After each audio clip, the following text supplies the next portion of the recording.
ஒரே ஒரு வீடு பராமரிப்புக்கு எழுதி கொடுத்தாது எந்த ஒரு ரெஸ்பான்ஸ்மே இல்லை. அதை பத்தி என்னென்னமா பேசுறீங்க இங்க இருக்கு இன்ன வரைக்கும் நீங்க பேசுறதுல மக்களுக்கு உங்களுக்கு புரியல ஒன்னோட புரியல நீங்க எங்களுக்கு ஒண்ணுமே புரியல. என்ன எங்களுக்கு சாக்கடை வேணும், எங்க வீதிக்கு சாக்கடை வேணும்.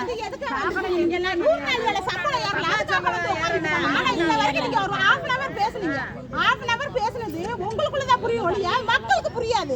நீங்க இந்த வரைக்கும் என்ன கணக்கு கொடுத்தீங்க, எதுக்கு பேசுனீங்க, என்ன வச்சீங்கன்னு எங்களுக்கு தெரியாது. எங்களுக்கு தெரியாது. வீடு கட்டி 15 வருஷம் ஆயிடுச்சு. வீடு கட்டி 15 வருஷம் ஆச்சு. எங்க வீடுலாம் நீங்க வாட்டுக்கு புரியல வரவே இல்ல. கேட்டா வீடு கட்டிட்டு வருது. அனுப்புவாங்க அங்க இருந்து யூனியன் ஆபீஸ்ல இருந்து. சரி ஒரு பாத்ரூம் கூட இல்ல எங்களுக்கு. 2 வயசுக்குள்ள வச்சிருக்கா. நாங்க கிராம சபை கூட்டம் கொடுத்துட்டு தெரியல. ஒரு பாத்ரூம் கூட கிடையாது. பக்கத்துல ஏரியால சொல்லுவீங்க. எதுக்கு என்ன செல்வி அவங்க பையனை பண்றதே என்ன வாசி சொன்னது. வீட போட்டு கொடுக்கறாங்க. வீட போட்டு தெரியல. அதனால தான் நாங்க பேச வந்துருச்சு. வீடுக்கு தான் நீங்க இது பண்றீங்க இல்லையா? அந்த வீடு பராமரிப்புக்கு வந்து இது எங்க வீட்ல கட்டி 15 வருஷம் ஆயிருச்சு.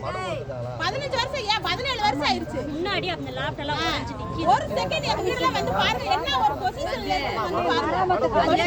ஆமா.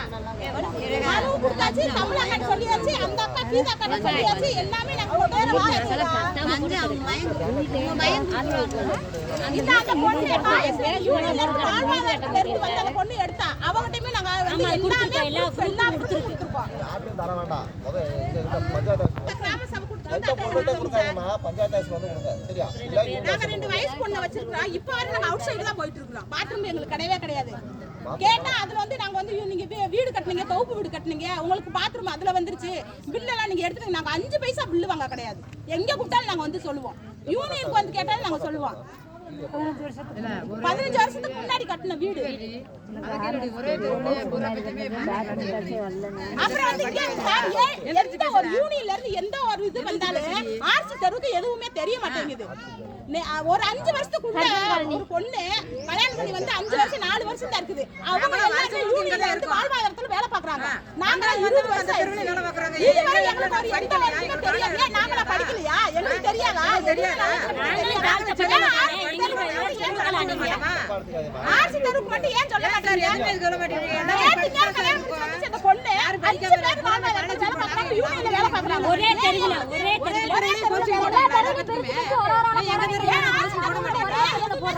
நேத்து வந்து அவங்க கூட போஸ்டிங் போட்டுருக்காங்க.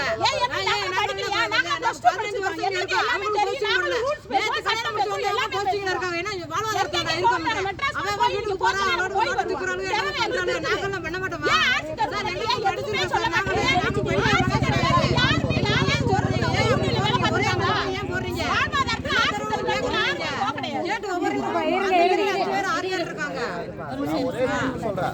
ஒரு வெள்ளவாப்பல் எங்க கையில கொடுங்க, நான் உங்களுக்கு தீர்வு எப்ப பாரு ஆர்சி தெருவுல நானே ஏழு காலையில இருந்து அனுச்சு போட்டு எனக்கு இல்ல நான் ஆர்சி தெருவுல சார் நாங்க 15 வருஷத்துக்கு முன்னே சொல்லுங்க சார் சொல்றாங்க. இருக்கிறவங்களுக்கு வீடு போட்டு கொடுத்துறாங்க.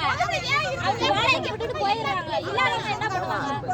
பட்டா மாத்திட்டு வந்தா இல்லை சார் போதும் எல்லாத்துக்கும் சேர்த்து தான் நானும் பேசுறேன். அந்த நல்லா நேத்து கல்யாணம் முடிச்சு வந்தவங்க கூட போஸ்டிங் போட்டுறாங்க. ஏன் நாங்க படிக்கலையா? ஏன்னா அவங்க சொல்ற இடத்துல எல்லாம் இது பண்ணிட்டு போயிட்டே இருக்காங்க. நாங்க கேட்கற கேள்வி அம்மானே போட மாட்டேன்றாங்க. செய்றாங்க. யூனியன்ல இருந்து ஏன் அப்படி பண்றாங்க?